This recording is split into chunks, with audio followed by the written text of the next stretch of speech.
জুলাই ঘোষণাপত্রের মতোই জুলাই সনদ নিয়েও জাতীয় নাগরিক পার্টি এনসিপি অসন্তোষ প্রকাশ করেছে।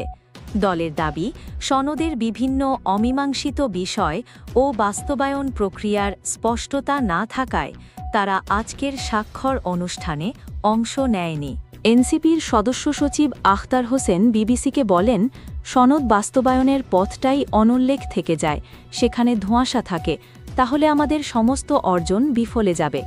এ কারণেই আমরা আজকের সনদ স্বাক্ষরের অনুষ্ঠান থেকে বিরত থেকেছি।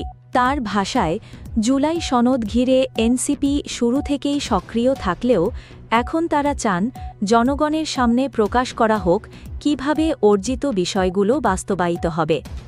ঐক্যমত্য কমিশনের সময় বাড়ানো প্রসঙ্গে আখতার হোসেন বলেন, এই সময়ের মধ্যে সনদ বাস্তবায়নের রূপরেখা পরিষ্কার করা, বিরোধপূর্ণ দিকগুলোর সমাধান, আদেশের খসড়ায় স্বচ্ছতা আনা এবং ২০২৬ সালকে ভবিষ্যতের রাজনৈতিক রেফারেন্স পয়েন্ট হিসেবে অন্তর্ভুক্ত করা জরুরি। আলোচনার মাধ্যমে সমাধান না হলে কি করবে এনসিপি? এমন প্রশ্নে আখতার হোসেন বলেন, আমরা যে পরিবর্তনের আকাঙ্ক্ষা ব্যক্ত করেছি সেটাকে টেকসইভাবে বাস্তবায়ন করতে চাই।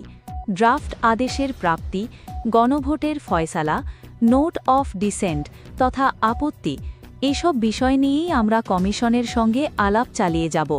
প্রয়োজনে জনগণকে সঙ্গে নিয়ে আমাদের রাজনৈতিক কর্মসূচি পালন করব। তবে এনসিপি এখনও আলোচনার পথেই থাকতে চায় বলে জানান তিনি।